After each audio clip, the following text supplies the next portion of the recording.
श्रीमन्महागणाधिपतये नमः। श्री सरस्वती नमः। श्री गुरुभ्यो नमः। यदा ब्रह्मोदरं हन्ति सतां प्रत्युह संभवं तदारम्भे दयारम्भं लम्बोदरपदाम्बुजम्। शारदा शारदां भोजभद्रावदनाम्बुजे सर्वदा सर्वदास्माकं सन्निधिं क्रियात्। नमस्तस्मै भगवते नारायणाय महात्मने कामक्रोधविहीनाय ऋषीणां प्रवराय च। गुरुर्ब्रह्मा गुरुर्विष्णु गुरुर्देवो महेश्वर गुरुः साक्षात् परं ब्रह्म तस्मै श्री गुरवे नमः। जयांसा जनी जन्मनामार्थः जयाने सदा वासनामन्तकेन जयांसामुखी सर्वानाम कीर्ति। नमस्कार त्या ब्रह्मचैतन्य मूर्ती शुकासारिखे पूर्ण वैराग्य जासे वसिष्ठा परे ज्ञान योगेश्वरासे कवी वाल्मिका सारखा मान्य ऐसा। नमस्कार माझा सद्गुरु रामदास अलंकापुरी पुण्यभूमी पवित्र जिथे नांदतो ज्ञान राजा सुपाठ। जया आठविता महापुण्य राशी। नमस्कार माझा सद्गुरु श्री ज्ञानेश्वरांचे कैलासवास शिवचंद्र मौली फणींद्रनाथा मुकुटी झरारी कारुण्य सिंधू भवदुःखहारी तुझ बीन शंभो मज कोण तारी। लोकाभिरामं ररंगधीरं राजीवनेत्रं रघुवंशनाथं कारुण्यरूपं करुणाकरं श्रीरामचन्द्रं शरणं प्रपद्ये। मनोजवं मारुततुल्यवेगं जितेन्द्रियं बुद्धिमतां वरिष्ठं वातात्मजं मानरयूथभ्यं श्रीरामदूतं शरणं प्रपद्ये। कूजन्तं राम रामेति मधुरं मधुराक्षरम् आवलीय कविता शाखा वन्दे वाल्मीकिकोकिलम्।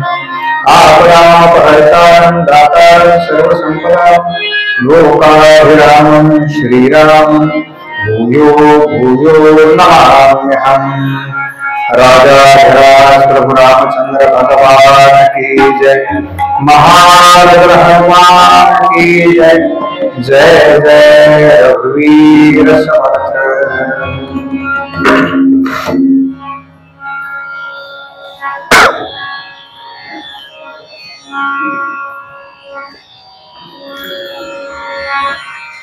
ज्या रामाची कथा आपण ऐकतो त्या रामाच्या नामाचं ज्यांनी आयुष्यभर गुणगान केलं। गोंदवलेकर महाराजांकडे कोणी आला तरी महाराज एकच सांगायचे बरं का, नाम घे आणि नाम घे। जयांचा जनी जन्म नामार्थ झाला. आणि पुढची ओळ महत्वाची आहे. जयाने सदा वास नामात केला आणि जयाने सदा वासना मात केला. हे फार अवघड आहे बरं का.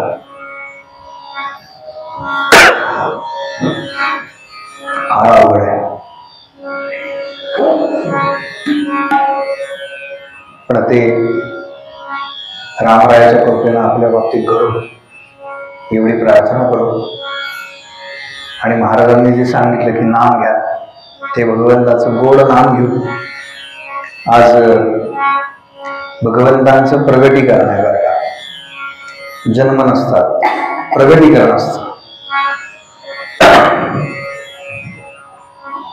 आणि माझ्यावर तर विशेष प्रेम आहे भगवंतांचं.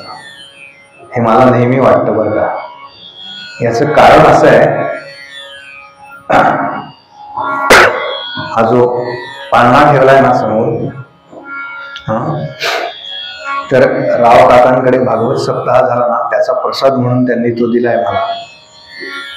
बर, तो आलाय अयोध्येवरून. आणि त्याच्यात जे पंचायतन ठेवलंय ना, तर माझे आई बाबा आता अयोध्येला गेले होते, तर ते सुद्धा अयोध्येवरून आलेलं आहे.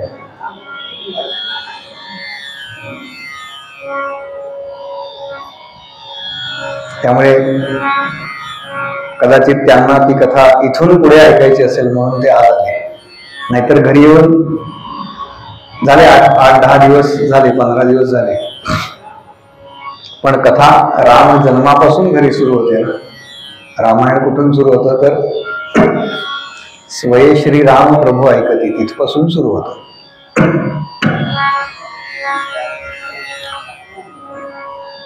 आणि दुसरा एक भौगोलिक बदल जो मला जाणवलाय, तुम्हाला सगळ्यांनाही जाणवला असेल, की पहिल्या दिवशी हे व्यासपीठ जरा मागे होतं, थोडं पुढे आलं. मला काही कळेना, कदाचित नारदांना पण तेवढीच ओढ लागलेली दिसतीये.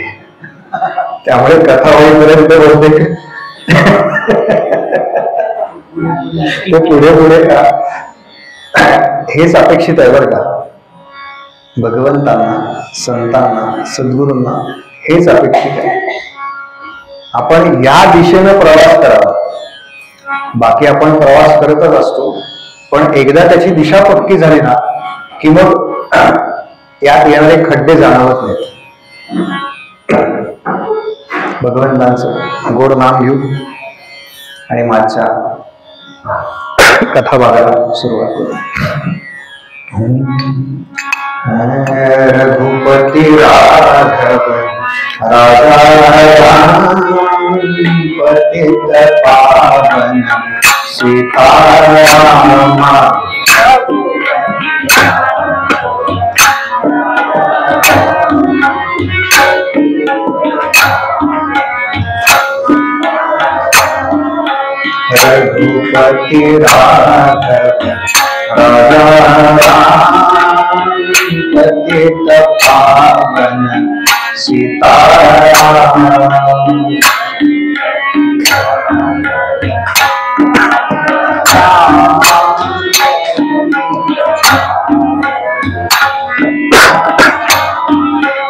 रघुपति राघव राजा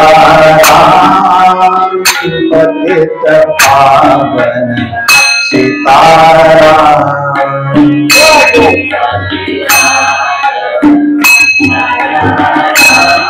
पावन सीताराम. रघुपति राघव राजा पतित पावन सीताराम.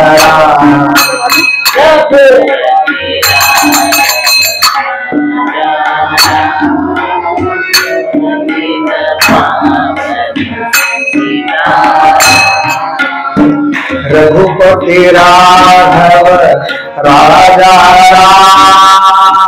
पतित पावन सीताराम.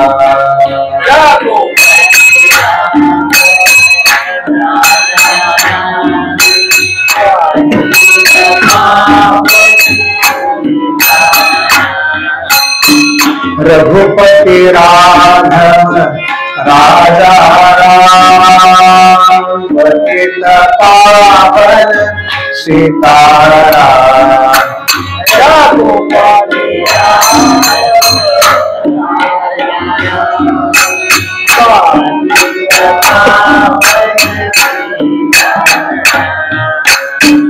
रघुपति राघव राजा राम पतित पावन सीताराम।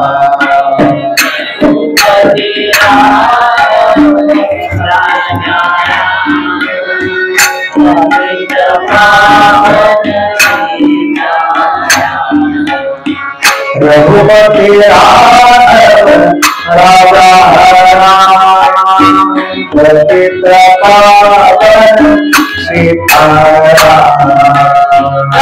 रघुपति राघव राजा राम पतित पावन सीताराम। रघुपति राघव राजा राम पतित पावन सीताराम।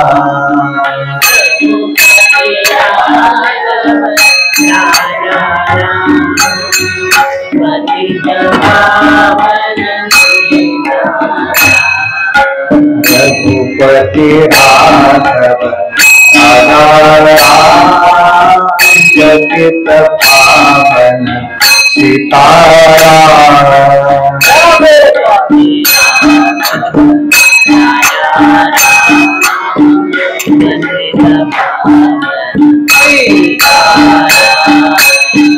रघुपति राघव राजा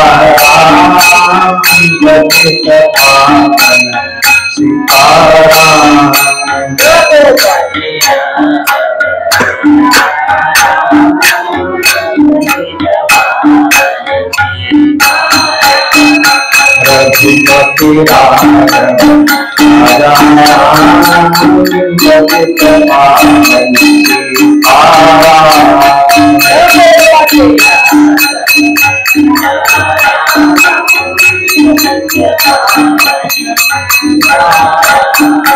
रघुपति राघव राजा राम पतित पावन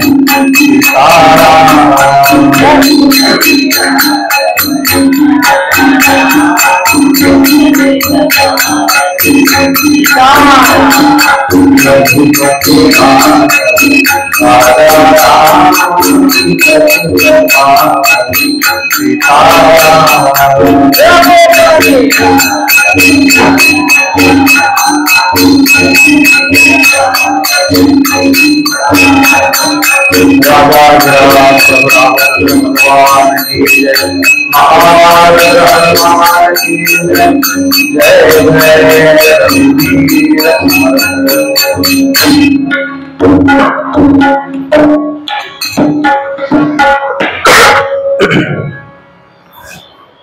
अनेन प्रियतां देवो भगवान् जानकीपति श्रीरामचंद्र पूर्वेषाम् अस्माकं कुलदैवतम् श्रोता वक्ता श्रीराम समर्थ जय जय रघुवीर समर्थ।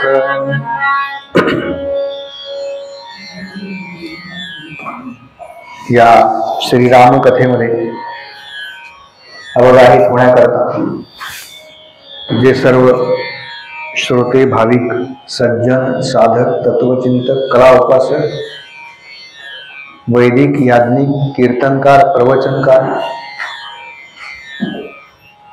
तत्वचिंतक नामधारक अशा सगळ्यांच्या हृदयस्थ परमात्म्याला वंदन करतो। माझे दोन्ही साथीदार यांना स्वतंत्र वंदन करतो, स्वामीजींना स्वतंत्र वंदन करतो आणि आजच्या कथाभागाला सुरुवात करण्यापूर्वी एक श्लोकी रामायणाचा पाठ करतो आणि मग आजच्या कथेकडे वळू।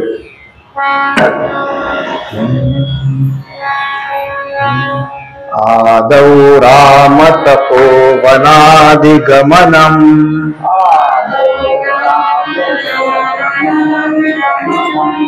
हत्वा मृगं काञ्चनम् वैदेही हरणं जटायुमरणम्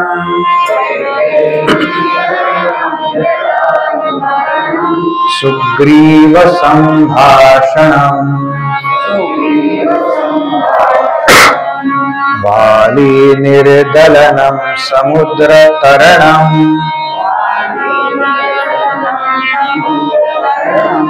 लंकापुरी दाहनम् पश्चात् रावण कुंभकर्ण हननम्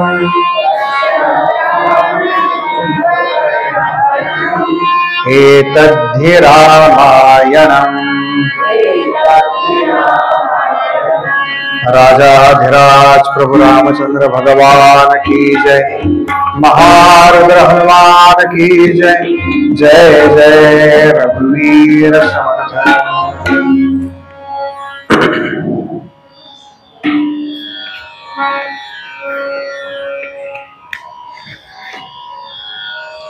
आज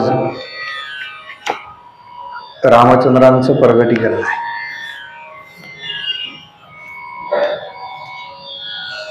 भगवंतांचं प्रगटीकरण असतं, तुमचे आमचे जन्म असतात। मग हे जन्म पुन्हा पुन्हा आपण का साजरे करतो? कथेच्या माध्यमातून, कीर्तनाच्या माध्यमातून। तर तो जो अवतार धारण केलेला आहे त्या अवताराचे जे गुण आहेत, ज्या गुणांनी तो अवतार मंडित आहे, ते गुण आमच्यामध्ये यावे ही या सगळ्याच्या मागची कल्पना आहे। आणि भगवंतांचा हा अवतार तर फार विशिष्ट आहे। काय या अवताराचं वैशिष्ट्य आहे? मी पहिल्या दिवशी सांगितलं की भगवंतांचा हा जो अवतार आहे त्याच्यामध्ये भगवंतांनी कुठेही मी म्हणजे प्रभू रामचंद्र हा जो अवतार आहे त्यात मी कुठेही भगवंत आहे, मीच ते सत नावाचं तत्व आहे, तोच मी आहे असं कुठेही दाखवलेलं नाही कोणत्याही आपल्या कृतीतून।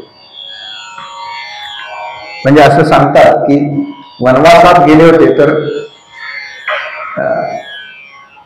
समजा पृथ्वी फिरवली असती काही वर्ष पुढे तर काही फरक पडला असता का? नसता पडला। पण स्वतः करता नाही फिरवली म्हणाले भगवंतांनी पृथ्वी, पण सुदामदेवांना करता फिरवली पृथ्वी। सुदामदेवांकरता भगवंतांनी पृथ्वी फिरवली असा उल्लेख आहे। तेव्हा हा जो अवतार आहे हा भगवंतांचा मर्यादा पुरुषोत्तम अवतार आहे। म्हणून भगवंत फार मर्यादेमध्ये राहून या सगळ्या कृती करतायत। रावणाला मारण्याकरता अवतार घेण्याची काय गरज होती? सहज म्हणजे जिथे आहेत ना तिथून एक कळ दाबली असती तरी रावण गेला असता। पण का अवतार धारण करावा लागतो? तर भगवंतांचं वचन आहे, परित्राणाय साधूनां विनाशाय च दुष्कृतां धर्म संस्थापनार्थाय संभवामि युगे युगे।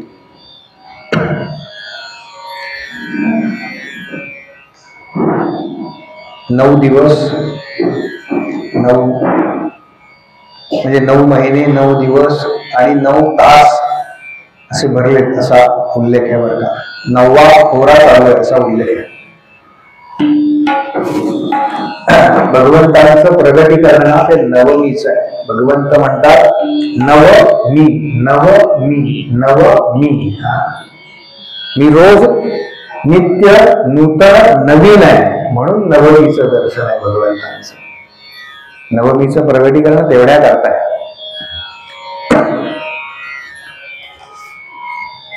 9 हा आकडा फार महत्वाचा आहे बरं का। गाडगीळ काकांकडे जेव्हा सप्ताह झाला तेव्हा 18 या आकड्याबद्दल म्हणजे 18 अध्यायी आहे श्रीमद भगवद्गीता, आणि असं सगळं 18 योद्धे महाभारताच्या युद्धानंतर जिवंत राहिले होते बरं का, ज्यांनी प्रत्यक्ष युद्ध केलं होतं. 18 औक्षहिणी सैन्याचं त्याच्यामध्ये संपलं असा सगळा उल्लेख आहे. पण मग या 18 बरोबर 8 अधिक 1 9 हा आकडा सुद्धा अत्यंत महत्वाचा आहे. बसा बसा, नंतर द्या.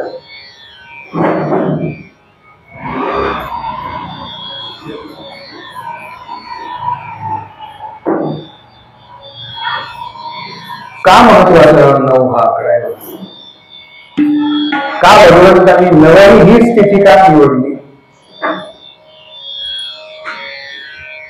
तर याचं कारण असं आहे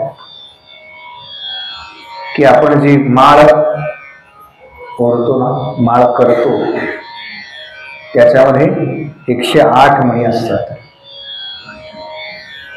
1 अधिक 0 अधिक 8 बरोबर 9. या 9 आकड्याचं एक वैशिष्ट्य आहे बरं का. गणितामध्ये सुद्धा 9 हा आकडा अत्यंत महत्वाचा आहे. त्यात काहीही आपण मिळवलं ना, म्हणजे कोणतीही संख्या मिळवली आणि पुन्हा म्हणजे त्याचं सिंगल युनिट जर काढलं तर ते पुन्हा मूळ संख्या येतं, 9 तशीच राहते. म्हणून भगवंत म्हणाले माझं प्रगतीकरण 9वीच्या दिवशी. लक्षात राहायला पाहिजे ना, 9 तसाच राहायला पाहिजे. ग्रहांची संख्या सुद्धा 9 सांगितली बघा. नवग्रह स्तोत्र आहे ना आपल्याकडे, नवग्रह स्तोत्र. रत्नांची संख्या सुद्धा 9च आहे बरं का, नवरत्न म्हणतात.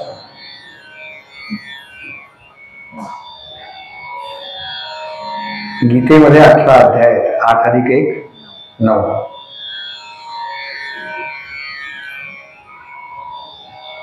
मातेच्या उदरामध्ये त्या गर्भाची पूर्ण वाढ होण्याकरता 9 महिने कालावधी सांगितलेला आहे. 9 महिने भरण्याच्या आधी जर माता प्रसूत झाली तर ते जास्त काळ टिकत नाही किंवा काहीतरी विकलांग असतं असं म्हणतात.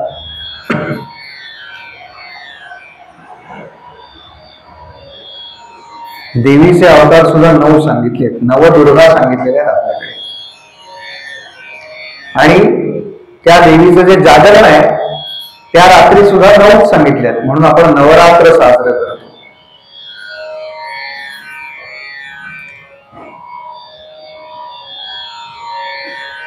हे जे कलियुग आहे त्या कलियुगाची 4,32,000 वर्ष आहे. त्यातली जेमतेम 5,500 वर्ष झाली आहे, तेवढी नाही, थोडी कमीच. 4,32,000 म्हणजे 4 अधिक 3 अधिक 2 याची बेरीज सुद्धा 9 येते. बरं, त्याच्या दुप्पट आहे. एक युग जर बघितलं ना, म्हणजे याच्या आधीचं युग ते त्याच्या दुप्पट आहे, त्याच्या आधीचं युग त्याच्या दुप्पट आहे. या सगळ्या आकड्यांची बेरीज करून बघा, ती 9 येते. म्हणून 9 या आकड्याला एवढं महत्व आहे. व्यासांनी जी पुराणं लिहिली आहे त्या पुराणांची संख्या सुद्धा 18 आहे. पुन्हा 8 अधिक 1 9. आणि आयुष्याचं जे वर्तुळ आहे ना आपल्या, पुनरपि जनन पुनरपि मरण पुनरपि जननी जठरे शयन, त्या वर्तुळाची जर आपण बेरीज केली ना तर ते 360 अंशाचं वर्तुळ आहे. 6 अधिक 3 पुन्हा 9. त्याच्या निम्मे करा 180 पुन्हा 9. त्याच्या निम्म करा 90 पुन्हा 9. त्याच्या निम्म करा 9. त्याच्याही निम्म करा 22.5 येतं, म्हणजे पुन्हा 9. भगवंत म्हणाले 9 हा आकडा फार महत्वाचा आहे बरं का. म्हणून प्रगतीकरण 9वीच आहे. म्हणून प्रभू रामचंद्रांची 9वी आहे. त्या दशरथ राजाच्या हातामध्ये तो पायसाचा प्रसाद दिला, सुवर्ण थाळी दिली आणि ती जी यज्ञ देवता आहे ती त्या ठिकाणी गुप्त झाली असं म्हणतात.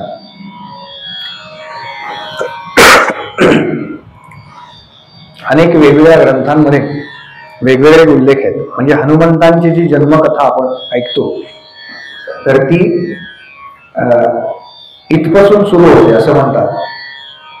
तो घारीनं तो प्रसाद नेला आणि अंजनी मातेच्या हातात दिला. पण वाल्मिकी रामायणामध्ये तसा कोणताही उल्लेख नाही. इथे असा उल्लेख आहे की हे जे 4 पुत्र झाले त्या पायसाच्या अर्ध्या भागापासून प्रभू रामचंद्रांचं प्रगटीकरण आहे. त्याच्यानंतर जो त्यातला म्हणजे अर्ध्या भागातला जो अर्धा भाग होता त्याच्यापासून भरतजी आहेत आणि त्यातले जे 2 उरलेले अर्धे भाग आहेत त्याच्यामध्ये लक्ष्मण आणि शत्रुघ्न असे. आता तो कसा गेला असे अनेक त्याचे वेगवेगळे तर्क मांडले जातात, पण वाल्मिकी रामायणामध्ये तसा कोणताही तर्क दिलेला नाही. काल मी आपल्याला सांगितलं की कोणाकोणाला कसले कसले डोहाळे लागले. दशरथ राजानं ते डोहाळे पुरवले आणि आता दशरथ राजा त्या मंगल समयाची वाट पाहतो.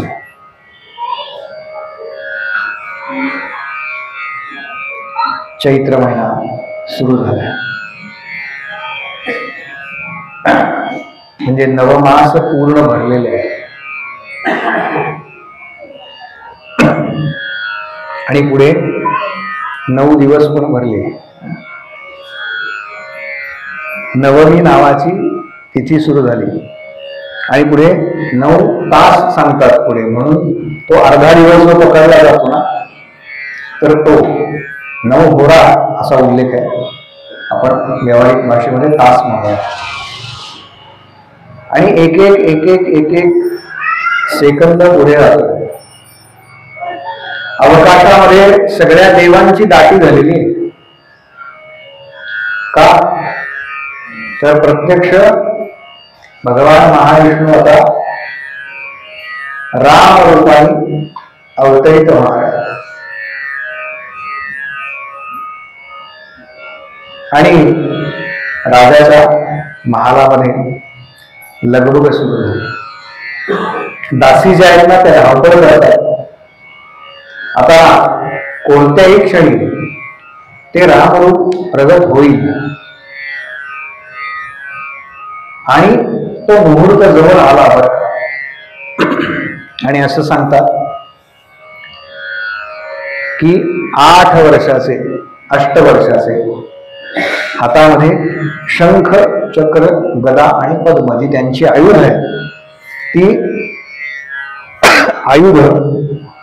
आयुधांसकट त्या ठिकाणी भगवंत प्रगट झाले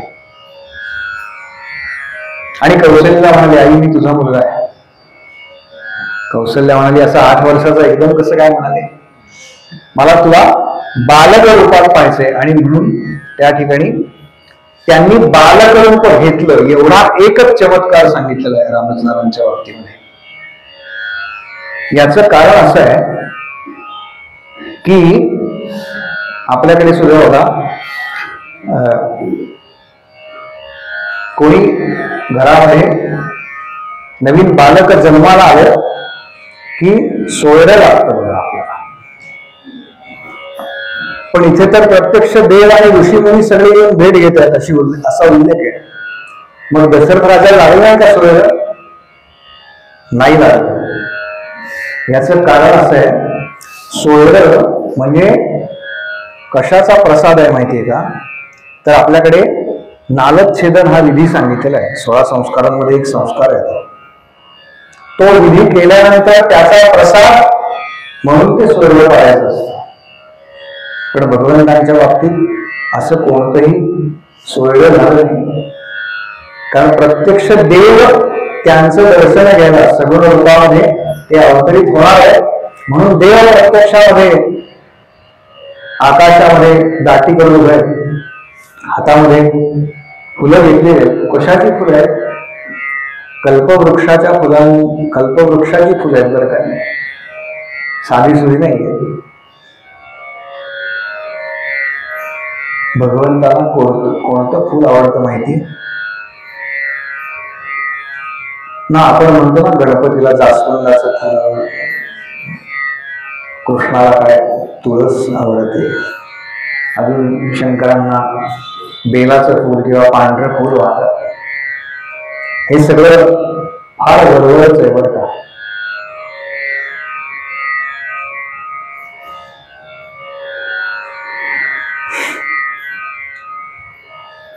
सद्गुरूंना काय आवडतं, भगवंतांना काय आवडतं?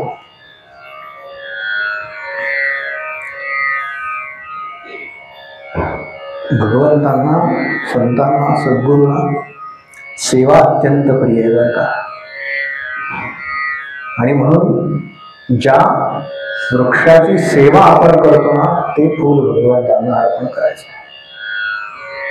बाकी हे त्याला रंग आहे का, वास आहे का, हे सगळं अंतर आहे. तुम्ही त्या वृक्षाची सेवा केली आहे का याचं कारण मी जर काही कष्ट केले असतील ना, तर मला अधिकार आहे ते काढण्याचा. भगवंत सांगतात की तू फळाची अपेक्षा करू नकोस. म्हणून बहुतेक भगवंतांनी फुलाची रचना केलेली असायची की तेवढं तरी तू घेऊ शकतोस, मला तेवढं तू घेऊ शकतोस. आणि नवमास भरले, 8 वर्षाच्या शंखचक्र गदा पद्म आहे असं दर्शन झालं. आणि आता कौसल्या म्हणते की मला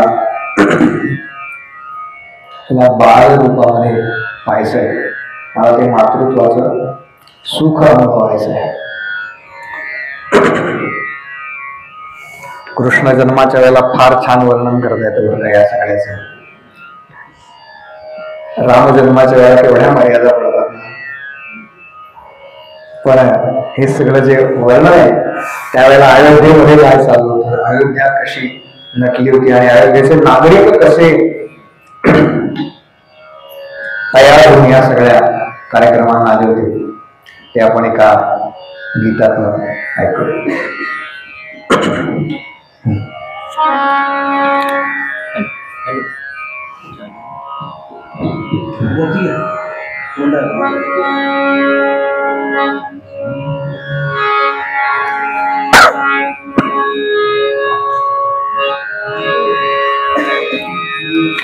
चैत्र मास त्यात शुद्ध नवमी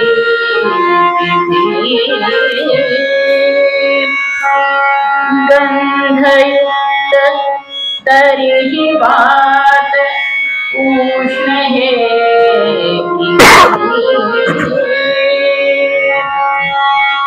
दोन प्रहरी कागशिरी सूर्य थांबला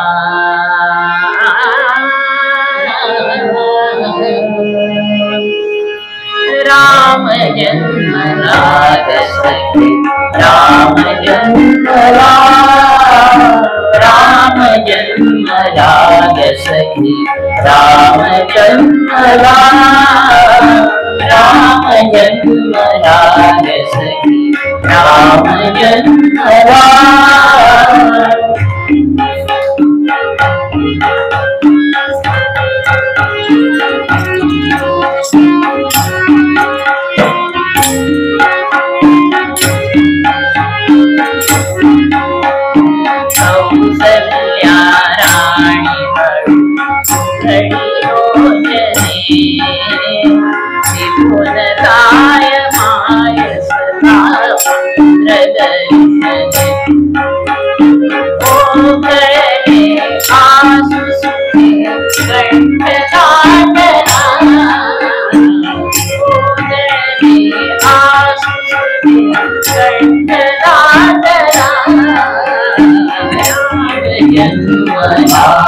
सखी राम जन्मला राम जन्मला सखी राम जन्मला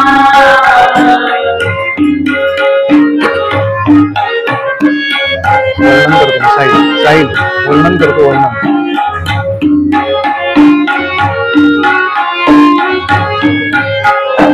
चालू दे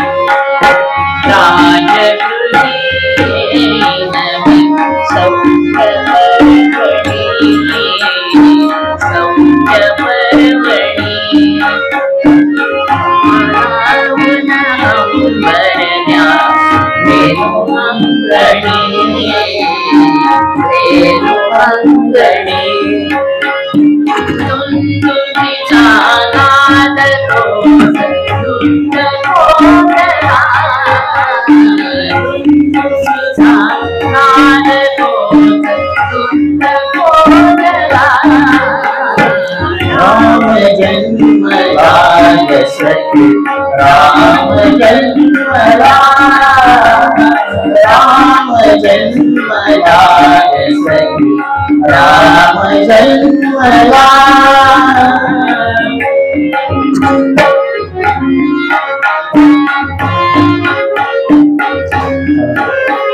प्रभू रामरायांची पत्रिका कशी आहे माहिती आहे आपल्याला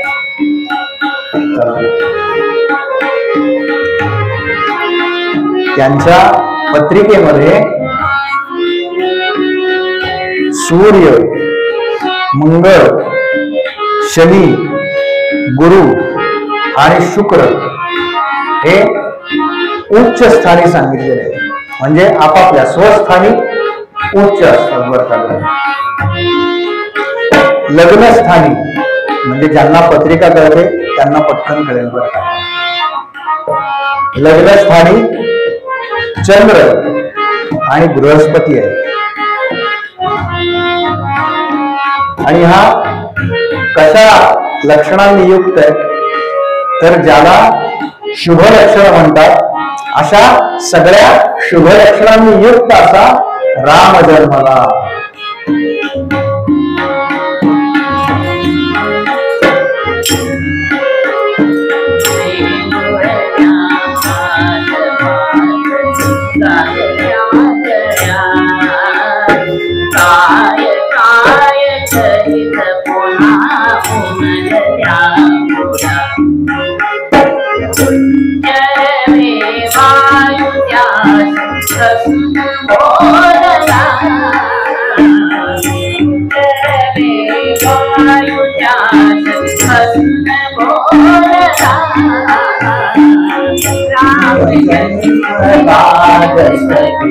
राम जन्मला राम जन्मला सखी राम जन्मला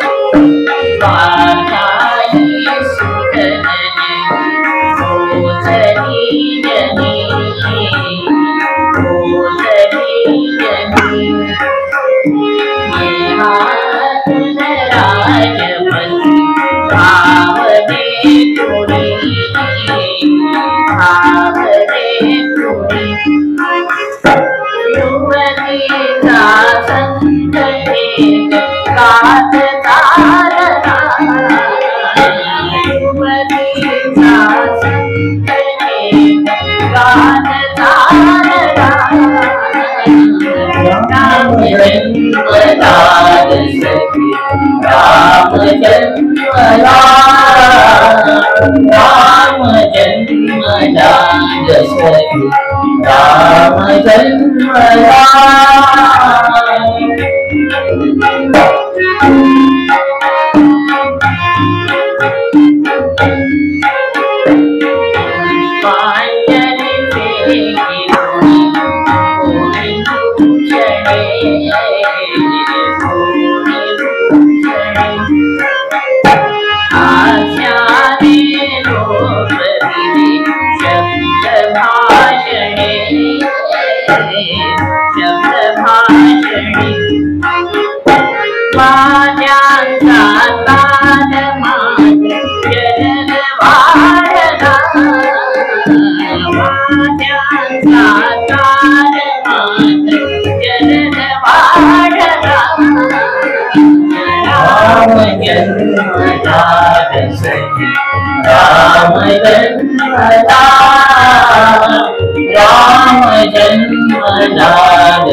हा रामचंद्रांचा जन्मोत्सव 6 महिने चाललाय असं बोलले.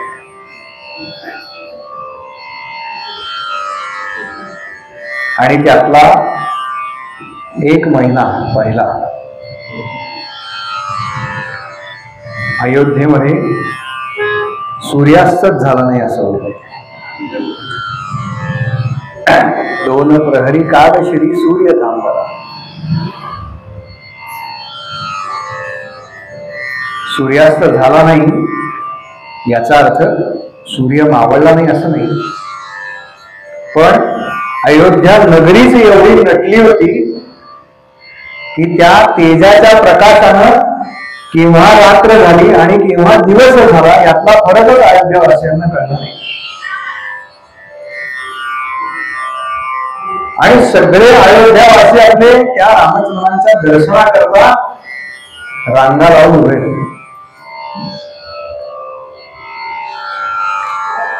आज 17 लाख वर्षानंतर सुद्धा तीच अवस्था आहे बरं का अयोध्येमध्ये.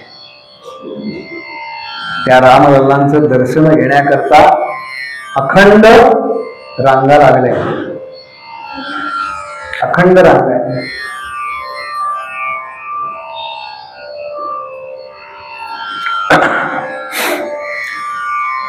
रामचंद्रांचं प्रगटीकरण झालं. त्याच्या नंतरच्या दिवशी लक्ष्मणजी सांगितले, भरतजी सांगितले क्षमा करा, आणि त्याच्यानंतर दुसऱ्या दिवशी लक्ष्मण आणि शत्रुघ्न असे सांगितलेले.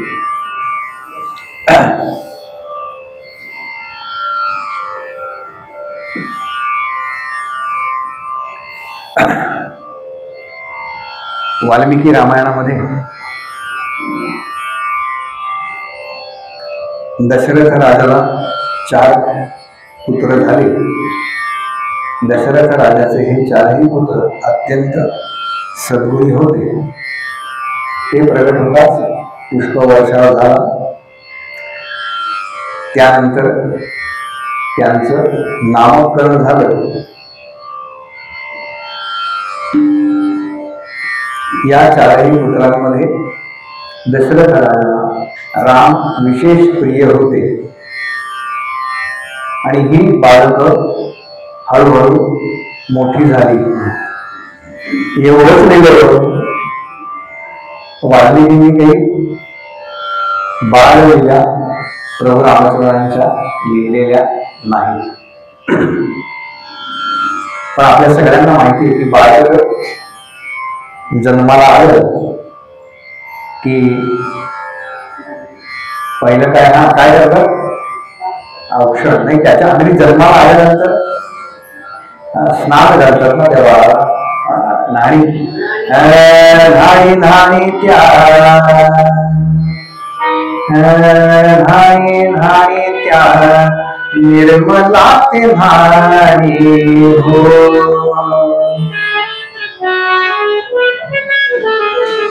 रामचंद्रांना न्हाणी घालतात.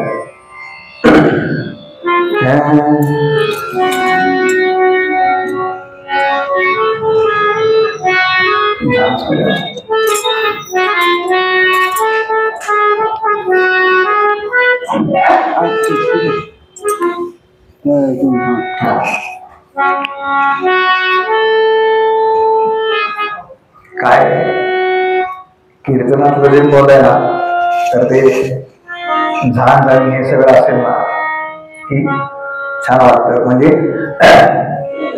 कीर्तनात शक्यतो अशी पद म्हणून येत असं आम्हाला आमच्या बुवांनी सांगितलं. त्याच्यामुळे हे जेव्हा प्रगतीकरण होतं तेव्हा एक आर्या म्हटली जाते मोरोपंतांची. अमर कुसुम घन वर्षती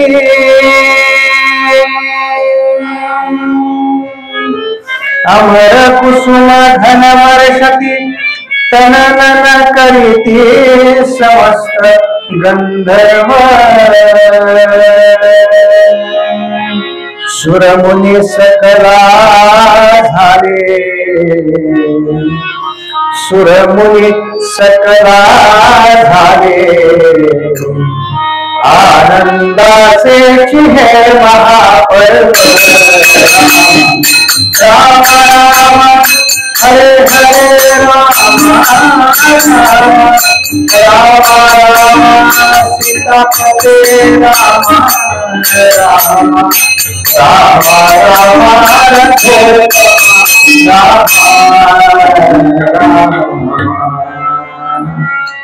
आकाशातल्या सगळ्या देवादिकांनी त्याच्यावरती पुष्प वर्षाव केला. सुरमुनी सकला झाले आनंदाचे चिहे महापर्व. आणि आता त्या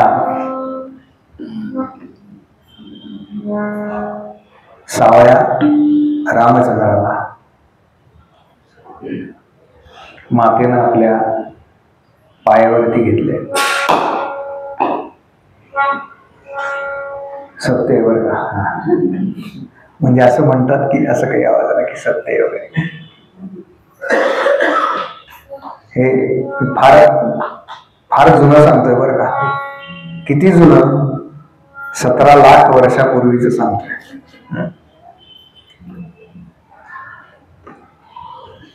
काय गंमत असते ना त्या लहान बाळाला स्नान घालायचं. एका दिवसाचं पण नाही हो तसं बघितलं तर.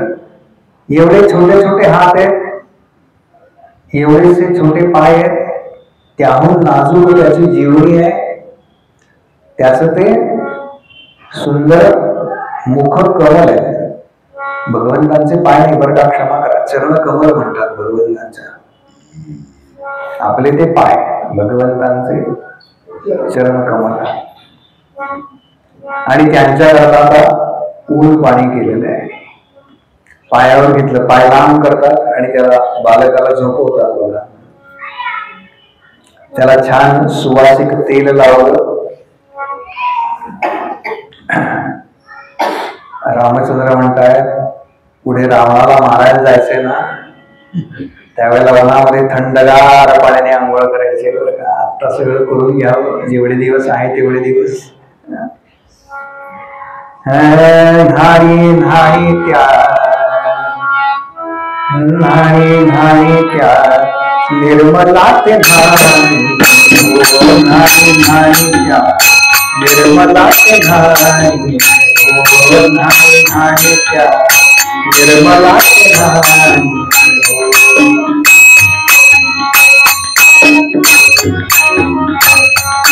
गंगा जमुने जाके चरण कमली, गंगा जमुने जाके चरण कमली.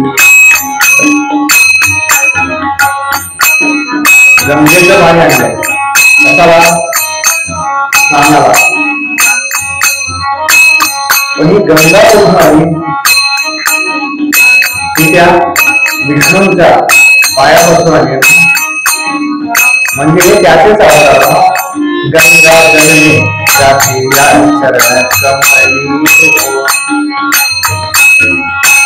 भगवान महाविष्णूंच्या चरणापासून ती प्रगट झाली, म्हणून तिला विष्णूपदी असं म्हणतात बघा. गंगा जमुने जाके चरण कमली, त्यावेळी पाणी खाली ते हस्त कमली, त्यावेळी पाणी खाली ते हस्त कमली. कसं स्नान घालतात माहितीये का? हो त्यावेळी पाणी घाली ते हस्त कमली हो. असं एकदम भस्कर उकळ येत का?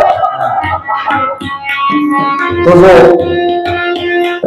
सुवर्णाचा गडा आहे, आपल्यासारखं नाही प्लास्टिक, सोन्याचा गडा आहे ज्याच्यात ऊन पाणी भरलंय आणि ते एकदम पडून आहे ना, म्हणून असं हाताचं कमल केलेलं आहे. काय करताय? गंगा जमुने जाची चरण कमली हो, त्यावेळी पाणी घाली ते हस्त कमली हो, त्यावेळी पाणी घाली ते हस्त कमली हो. ब्रह्मादिक वंदिती पदर धोरी हो, ब्रह्मादिक वंदिती पदर धोरी हो. हे ब्रह्मदेव काय करतात म्हणे? ब्रह्मादिक वंदिती कशाला? भगवंतांच्या चरण रजाला.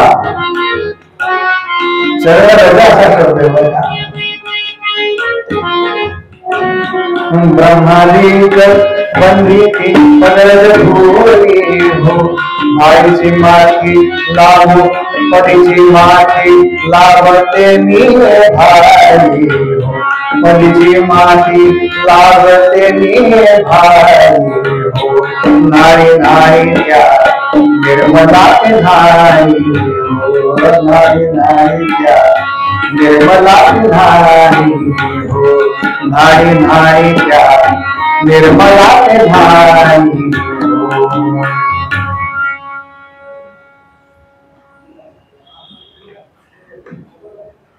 काय सुंदर गाणी आहे. ओम पूर्णमद पूर्णमिदं पूर्णात् पूर्णमुदच्यते हे सेवर का नाणीमध्ये ती कोणापासून निर्माण झाली आहे? गंगा. गंगेचा जन्म कशापासून आहे? तर त्याच्या चरणांपासून आहे म्हणाले. आणि तीच गंगा त्याच्या चरणापासून तयार झालेली गंगा मी हस्तकमळाने कोणाला अर्पण करते? त्याला अर्पण करते म्हणाले ना. म्हणून भगवंतांना आपण नैवेद्य दाखवतो बरं का. खर तर नैवेद्य समर्पण करणं असा शब्द आहे, पण आम्ही कलियुगात तो दाखवतो. नैवेद्याला काय असावं? जे चांगलं आहे ना ते द्यावं भगवंतांना. काय हे सगळं कोणी निर्माण केलंय? त्याने जे निर्माण केलंय ना तेच त्याला देणं. आणि ते त्याला देत असताना मी देतोय हा भाव त्यातनं वजा करणं म्हणजे समर्पण आहे. आमच्याकडे समर्पणाला फार महत्व आहे बरं का. कारण त्याच्यामध्ये मी देतो हा भाव नाहीये. इतर सगळ्या ठिकाणी मी देतो हा भाव समर्पणात तो नाहीये. बघा रस्त्यावर जाणाऱ्या भिकाऱ्याला आपण 1 रुपया काढून देतो आणि आपल्याला वाटतं त्याला मी दिला ना म्हणून तो जेवला. किती छोट्या छोट्या गोष्टीमध्ये आपला मीपणा आढळला येतो. पण समर्पणात तो भाव आहे. कारण ज्याचं आहे ना त्यालाच ते देव याला समर्पण म्हणतात.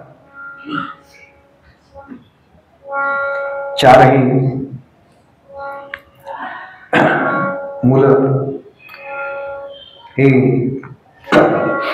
या चौघांचंही प्रगतीकरण आहे असं सांगितलं जातं. मग पुन्हा यांनी बालक रूप धारण केले.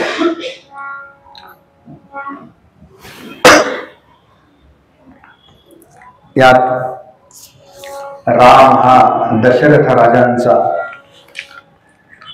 लाडका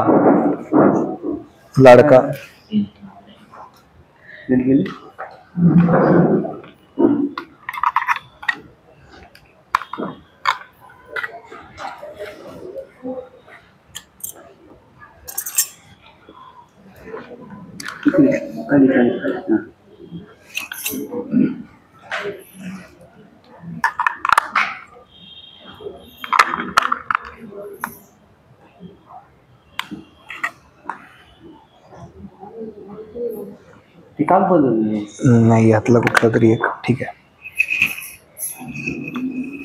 साईल तो माहिती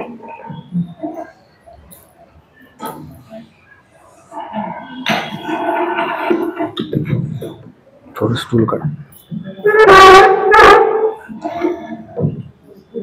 स्टूल मागे घे. उठ. दोन मिनिटं. सावकाश.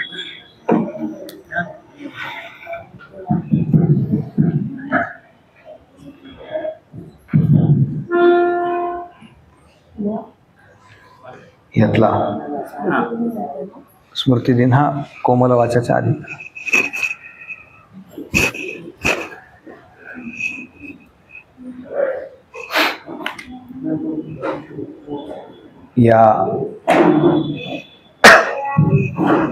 या 4 पुत्रांपैकी राम अतिशय लाडका आहे दशरथ राजांचा असा उल्लेख आहे.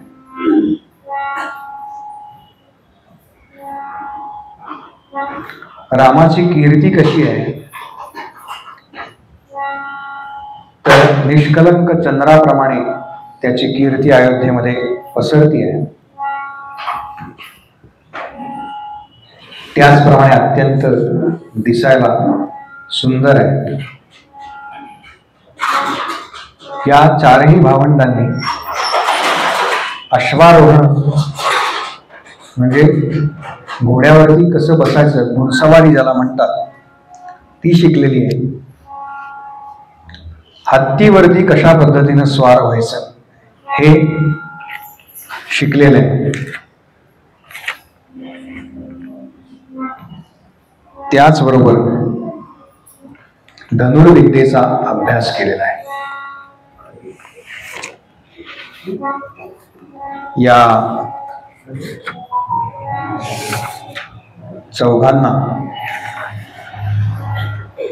तलवार, गदा, जी शस्त्र युद्धामध्ये वापरावी लागतात, या सगळ्या शस्त्रांचं शिक्षण दशरथ राजाने दिलेलं आहे. कारण हे क्षत्रिय आहेत आणि क्षत्रियाचा व्रतबंध म्हणजे मौंजी बंधन 11व्या वर्षी सांगितलेलं आहे. त्याप्रमाणे 11व्या वर्षी यांचं मौंजी बंधन झालं असा उल्लेख आहे. क्षत्रिय या शब्दाची व्याख्या अशी आहे, क्षतात त्रायते इति क्षत्रिय. क्षत म्हणजे जखम. जो आपल्या प्रजेला जखम होण्यापासून वाचवतो तो क्षत्रिय आहे. क्षतात त्रायते तो क्षत्रिय. आणि हीच नावं का? म्हणजे राम, लक्ष्मण, भरत आणि शत्रुघ्न हीच नावं का? तर असं सांगतात की राम हा शब्द र अधिक अ अधिक म या 3 अक्षरांनी तयार होतो. एक आहे अग्नि बीज, एक आहे सूर्यबीज आणि एक आहे चंद्रबीज. या 3ही बीजाचं एकत्रीकरण म्हणून राम.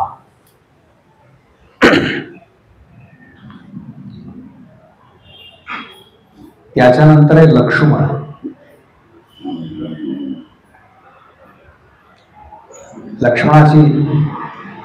लक्ष्मण या शब्दाची व्युत्पत्ती अशी सांगितलेली आहे, लक्ष्मीवान स लक्ष्मण. तुम्ही म्हणाल की अशी काय लक्ष्मणाची लक्ष्मी होती ना? आपल्याला लक्ष्मी म्हटल्यानंतर व्यवहारातली लक्ष्मी दिसते, पैसा, अडका, घर, बँक बॅलन्स, जमीन. पण तो अर्थ तिथे अभिप्रेत नाहीये.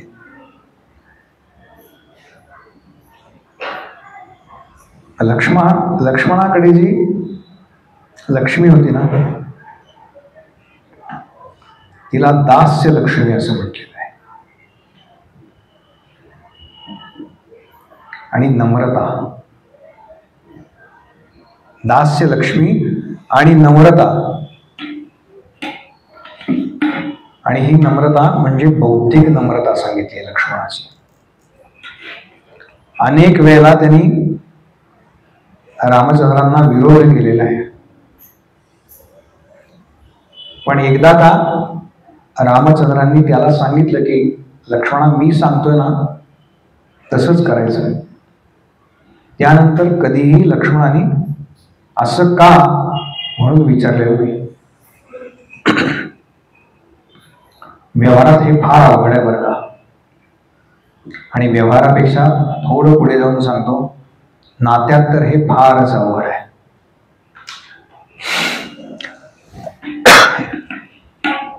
भरत कसे?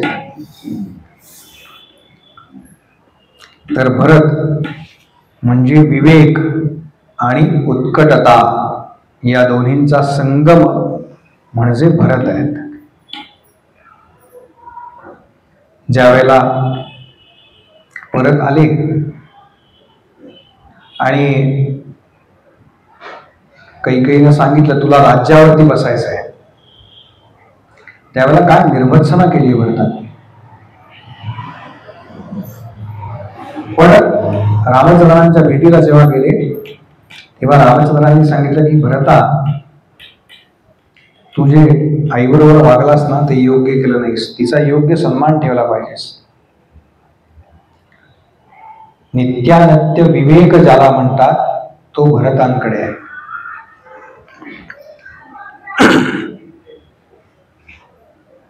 आणि शत्रुघ्न म्हणजे ज्याच्या केवळ स्मरणानं शत्रू शस्त्र गाळून टाकतात, शस्त्र खाली सोडतात. कोणते शत्रू? तर राज्यावरती येणारं संकट आहे हे एक प्रकारचे शत्रू, आणि दुसरे शत्रू म्हणजे काम, क्रोध, लोभ, मोह, मद आणि मत्सर. हे जे षडविकार म्हटलेले आहेत ते आपले सगळ्यात जवळचे शत्रू बरं का, सगळ्यात जवळचे. अहंकार रहित आणि श्रेय निरपेक्ष जीवन जर कुणाचं असेल तर ते रामायणामध्ये शत्रुघ्नांचं आहे. अनेक वेळेला गमतीनं सांगतात, तो व्हॉट्सअपवर मेसेजही आपण वाचला असेल. या सगळ्या फोटोमध्ये शत्रुघ्न कुठे दिसत नाही, त्या आशयाचा तो आहे सगळा मेसेज, आपण वाचला असेल. याचं कारण आपल्यावर जी जबाबदारी आलेली आहे, टाकलेली नाहीये, आलेली आहे, ती प्राणाच्या पलीकडे जाऊन जपणं आणि अखंड कार्यरत राहणं, आणि कार्यरत राहून सुद्धा ते काम मी केलं असं न म्हणणं, याला निरपेक्षता असं म्हणतात. असं अपेक्षा रहित जीवन ज्यांचं आहे ते शत्रुघ्न आहे. असे राम, लक्ष्मण, भरत आणि शत्रुघ्न यांनी गुरुदेवांच्या आश्रमामध्ये राहून वेदांचा अभ्यास केलाय. या सगळ्या विद्या ज्या आहेत क्षत्रियांकरता लागणाऱ्या त्यांचा अभ्यास केलाय. आणि आता हे चारही भाऊ अयोध्येमध्ये राजा दशरथ आणि आपल्या तीनही माता यांच्याबरोबर वेळ व्यतीत करत आहेत. दशरथ राजे या चौघांनाही आता राज्य कारभाराचं शिक्षण देत आहेत, प्रशिक्षण देत आहेत.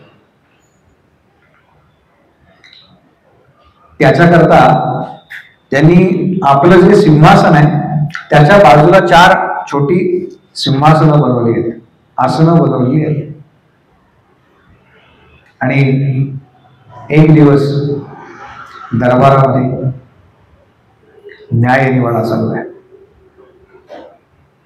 त्या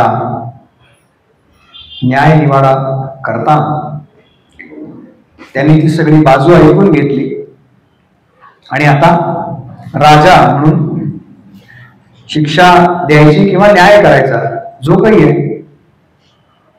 पण त्यापूर्वी त्यांना असं वाटलं की आपल्या 4ही मुलांना एकदा विचारावं की तुला काय वाटतं, तुला काय वाटतं, तुला काय वाटतं, तुला काय वाटतं.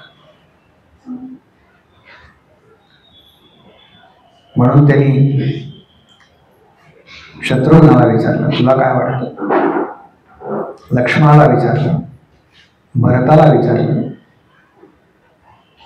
आणि सगळ्यात शेवटी रामाला विचारलं. त्या प्रसंगामध्ये रामराय म्हणतात, बाबा मला असं वाटतंय रामरायांच्या मनामध्ये नेमकं काय चाललंय त्यावेळेला हे ऐकण्याकरता आपण उद्या संध्याकाळी बरोबर 6 वाजता या ठिकाणी एकत्र येणार. कोमलवाच्या म्हणून त्याच्यानंतर 2 आरत्या होती आणि मग थांबूया. हे वाचायचंय. काय नाव आहे त्याचं? संध्याताई.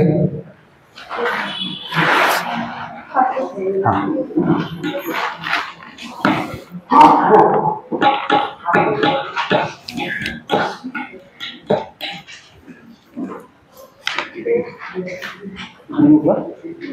हा त्या आल्याशिवाय वाचतच नाही येणार ना, त्यांच्याकडेच कागद आहे त्याच्यामुळे.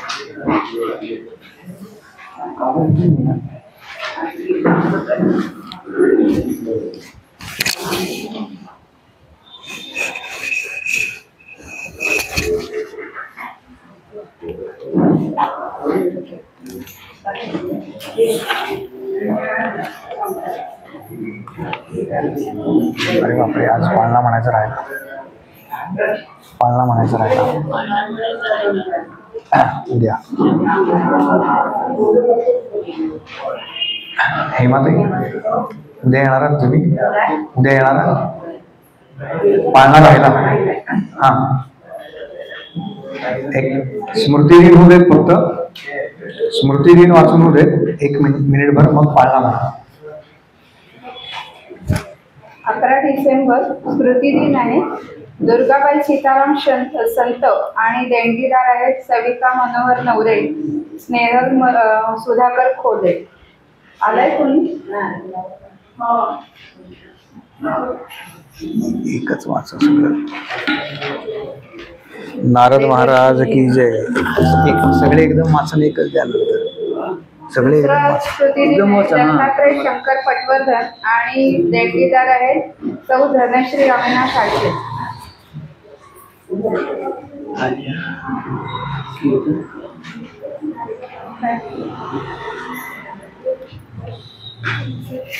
नारद महाराज की जय. ताई हे घ्या. नारद महाराज.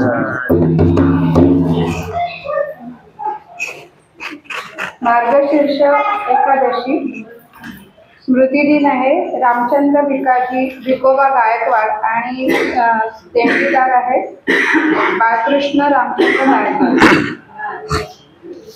देवर्षी नारद महाराज आणि मधुसूदन हरी पोंक्षे आणि देणगीदार आहेत मालतीबाई पोंक्षे.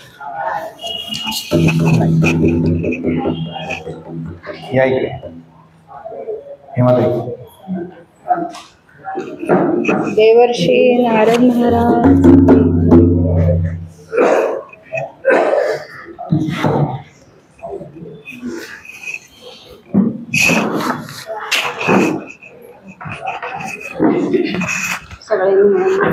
हो तुम्ही मुख्य.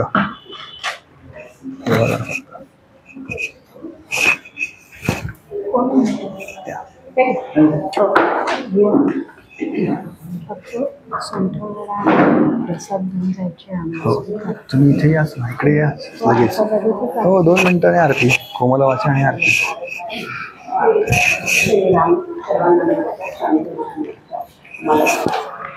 आपण सगळ्यांनी मिळून रामाचा पाळणा म्हणूया.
कोमल वाचा आणि त्याच्यानंतर आरती. कोमल वाचा तेरा कोमल करणी तेरा प्रसन्न होती तेरा पूर्ण कराम तेरा कारक तेरा जन सुख कारक तेरा अंतर कारक तेरा बहुजन मैत्री तेरा वैभव तेरा उदासीनता तेरा आगोने तेरा मदन करे तेरा दुनिया बड़ी तेरा दास बड़ी मत तेरा संगीत गायन तेरा मजाक गोरी तेरा तेरा अनेक घाटी तेरा प्रसाद मुद्रा तेरा राजक नामक तेरा रसकटारी तेरा नृत्यकलामक तेरा प्रबंधकरणी तेरा मोहन तेरा तेरा बहुत पठांतर तेरा दास मणि सद्गुण गुण बस तेरा आवरण भिक्षा तेरा दीन दयाला तेरा अभेद भक्ति तेरा आत्मनिवेदन तेरा सत्पथामत तेरा अर्थारोहण तेरा सज्जन संगति तेरा अधिक गणमत तेरा तेरा अनंत सेवा तेरा भगविन पूर्ण तेरा शास्त्रमणि मत तेरा शास्त्रमणि मत तेरा शास्त्रमणि मत तेरा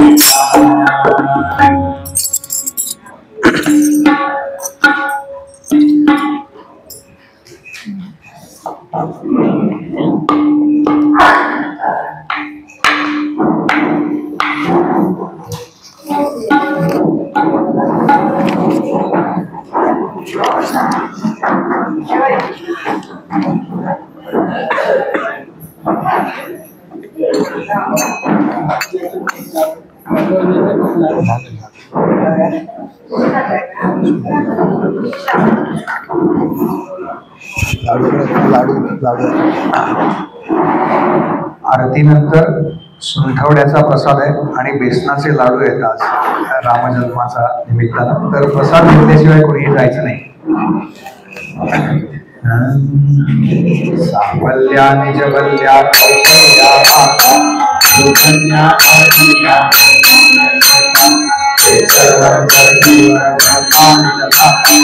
प्रभु रामचंद्र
भगवान की जय। महावीर हनुमान की जय। जय जय रघुवीर समर्थ। उपासनेला विरजान भावी गुरुदेव संतास सदा नमामि। सत्कर्म योगेव निधानामि सर्वांग जय जय रघुवीर समर्थ।